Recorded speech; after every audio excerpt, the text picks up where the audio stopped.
हमारे प्रधानमंत्री जी ने तो कहा, ये रोजगार लेने वाले नहीं, देने वाले बनो, आत्मनिर्भर बनो भारत, आत्मनिर्भर भारत उन्होंने चलाया है। देखिए, प्रधानमंत्री जी एक विलक्षण व्यक्ति है, ऐसा विलक्षण व्यक्ति जो हजारों साल में एक बार मिलता है। वो दुनिया में यही भाव लेकर के, यही संस्कार देने का काम दुनिया में घूम घूम के कर रहे हैं। वो उनके उत्कर्ष की भी कामना करते हैं। आज भारत में भी देखिए कि लोग तुष्टीकरण कर रहे हैं, लेकिन वो 140 करोड़ इस देश के नागरिकों को अपना परिवार मानते हैं। यही तो है सनातन संस्कृति। विश्व गुरु बनाने का जो उनका संकल्प है, उसमें काफी हद तक सफल भी हो चुके हैं। भारत जो विदेश के रूप में, भारत की विदेश नीति है आज एक अलग ही स्थान पर नजर आती है। ये काम हम सबको करना चाहिए, उनकी ताकत बनने का काम। ताकत बनने का काम करेंगे तो वो और आगे बढ़ेंगे और काम करेंगे।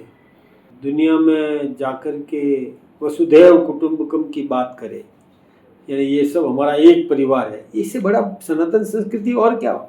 यही है सनातन संस्कृति जी, वसुधैव कुटुंबकम, पूरी संसार को अपना परिवार मानना। अब इससे ज़्यादा और क्या चाहिए।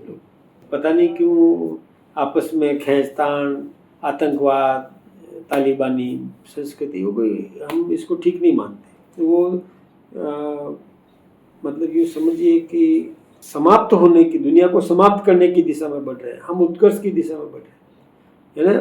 तालिबानी संस्कृति क्या है, महिलाओं को आगे नहीं, अरे कमाल करते हैं तुम, महिला शिक्षा नहीं होनी चाहिए और महिलाओं को दबा के घर में बंद करके रखो, एक मशीन बना करके रख दिया। ये संस्कृति बहुत विकृत है। कहाँ सनातन संस्कृति, मैत्रेयी, गार्गी कहाँ ऐसा, मतलब जो स्वयंवर की आजादी, महिलाओं को आजादी की बात करते हैं हमारे हिंदू संस्कृति में, हमारे सनातन संस्कृति में ये सब कुछ था। हमने उसको शक्ति का रूप माना। बिल्कुल, पूजा जाता है नवरात्रों के रूप में, कन्या की पूजा करते हैं। बाहर देखो ना क्या हो रहा है आज पाकिस्तान में, क्या है वो बुर्के में बंद करके रखना, ये सब क्या है। ये सब मैं एक साथ, ये जो सनातन संस्कृति है, कहीं इसके भूलने के तो दुष्परिणाम नहीं है कि आज बरगला के धर्म परिवर्तन करवा लिया जाता है, बरगला के जातियों में तोड़ दिया जाता है, जबकि सनातन तो एक है।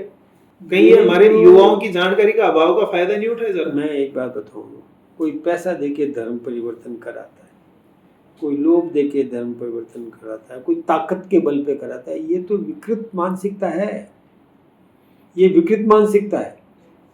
हम समझाएं और आप हमारी बात समझ जाएं, वो तो है सदा सहता, सही मार्ग, सही सोच।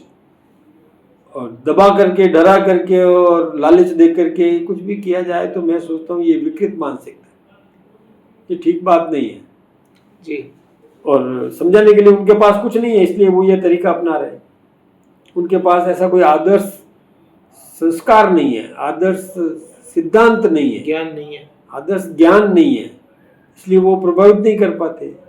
डरा के, धमका के, लालच से वो करते हैं। तो ये तो मैं सोचता हूँ ठीक नहीं है।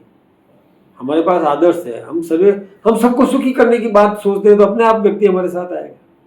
हम सबके सम्मान की रक्षा करना चाहते हैं, कहाँ ऐसी स्थितियाँ हैं, ये तो विचार करने की जरूरत। वर्तमान जो कई समस्याएं, विघटनकारी जो चीजें करते हैं, विद्रूपण करते हैं, सामाजिक समरसता में खलल डालते हैं, सांस्कृतिक रूप से जो प्रदूषण है, सनातन इन सबको बचाने का आधार आपकी नजर में किस तरीके से बन सकता है? देखिए, ये बहुत बड़ी बात कही आपने, सांस्कृतिक प्रदूषण, या यूं कहें कि सांस्कृतिक बलात्कार। मैं इसको बलात्कार बोलूं। आस्था है लोगों की संस्कृति के प्रति, हमारे सन्यासियों के प्रति आस्था है, और इससे कोई कुठाराघात करता है तो मैं उसको सांस्कृतिक बलात्कार मानता हूँ। इससे आस्था समाप्त हो जाती है लोगों की। लोग फिर वो सोचते हैं ऐसे ही है, ये ठीक बात नहीं है। ऐसे लोगों का तिरस्कार करना चाहिए और हमारी संस्कृति में ऐसे लोग नहीं घुसने पाए, हम इसका भी ध्यान रखेंगे और हमको रखना चाहिए।